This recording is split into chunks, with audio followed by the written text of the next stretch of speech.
led her people in worship with song and dance after their deliverance from Egypt. So how does your passion for singing and worship, music, play a role in your spiritual life and the lives of others that you minister to? Yeah, I think something that I've always had, I think, very much shown to me is having that joy when you sing to the Lord, or, singing worship songs or anything like that. I think a lot of the times, different cultures represent that very differently. But the way I saw people singing to the Lord was always very joyously, with a lot of just enthusiasm and very authentically just expressing to the Lord, like, I am so happy you saved me. And I feel like for me, that's something that I've been able to integrate into my worship, just personally, but also when I lead worship.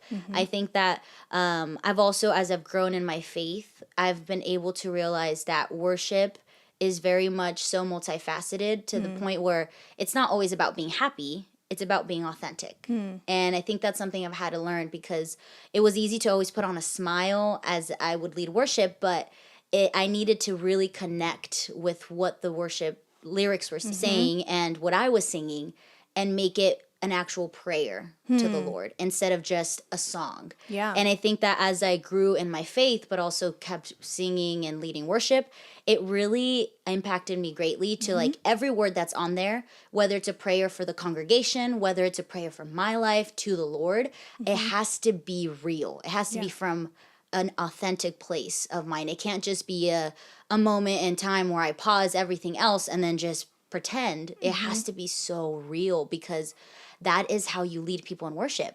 And I feel like Miriam was able to do that. Like, she was so joyous that they were saved. And it's like, I get to do that in a way. And whether it be songs that are more on the somber side, reflective, or songs that are just like glorious day, like those. Yes. So I think that's what I've learned throughout my journey with worship, for sure. That's great. And like Miriam and a lot of the songwriters in the Bible, that was their life. Like the Psalms were their life. And there's other women in the Bible who have songs, Mary's song, Miriam's song. They're all just words that were turned into songs because that was their life. Yeah. And that's so great that you can kind of put yourself into that position of being like, this is my life. I'm going to respond in such a way where it's like honest and my reality. And then other people will be able to feel that and see it and make it their reality too. Before we wrap up, not only I wanted to know a little bit how your life kind of connected to Miriam's, but also just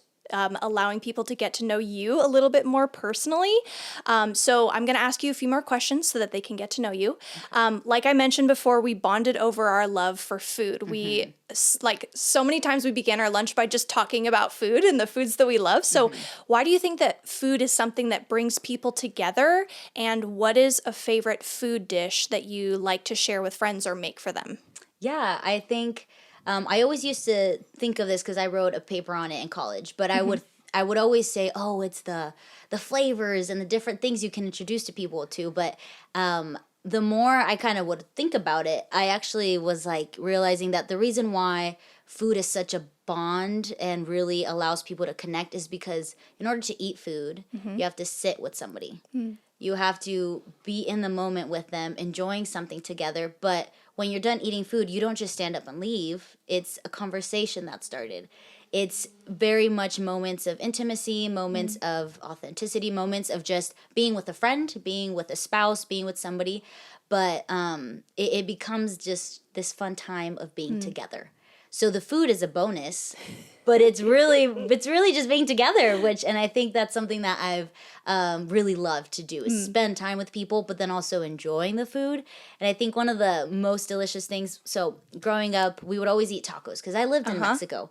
So I love like when we carne asada, like when my dad makes it. I think it just, everybody sees the effort he makes. He's there on the grill, but then also we get to enjoy it after.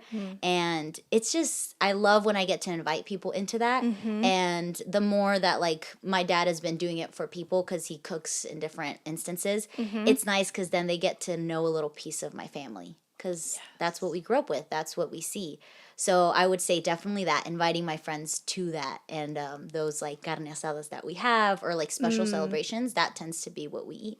Speaking from my own personal experience, Esteban's tacos are amazing. And the last time I had his tacos was at a worship event where our volunteer event, it was a Christmas party and all the volunteers got together. And your dad and your mom were just, again, this is something that runs in your family is joy. And they were just joyfully making food for everyone.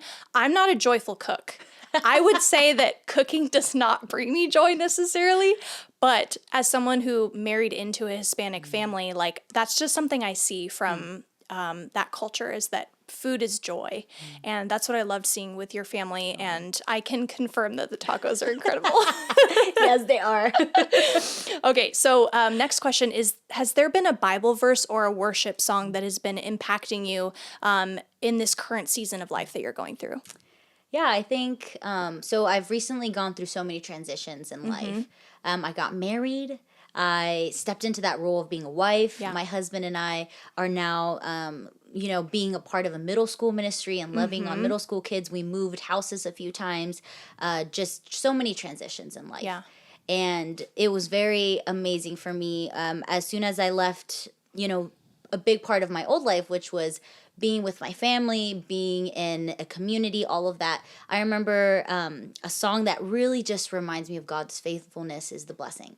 So that was a song that I even led throughout all of my college years, and I even led at my graduation, and that was really amazing. And then when I transitioned out of my dad's church into the church my husband and I now attend, they also sang The Blessing and did that in a way to send me off in a way that is like, hey, we know that the Lord is with you and his face is going to shine upon you. And I think for me, that's one that sticks because right now it's still more transitions. I'm now going to step into almost 2 years of marriage. I'm going to finish my master's, so many things.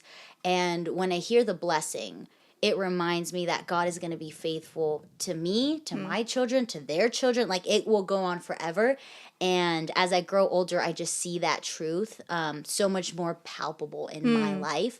So I think that's just a song that really, in this season, just hits different. And I think in every season it will, because it just reminds me of the sweet things that God has done. That is a great song. Is there any like rendition that you like the most or any artist that does it the best in your opinion? So I don't think, let's see, I definitely love it in Spanish more.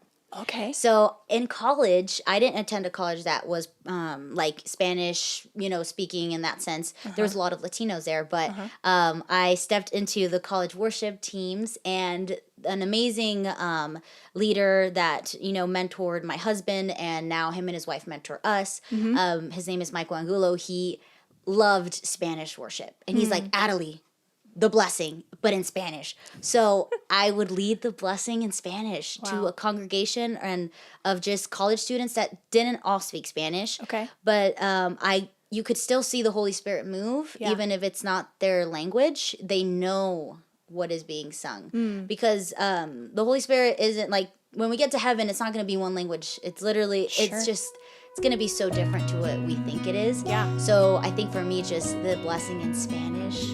And they sang it in Spanish when I left as well. So it just hits different because that's the language I first spoke. Yeah. And that's the language that my family speaks.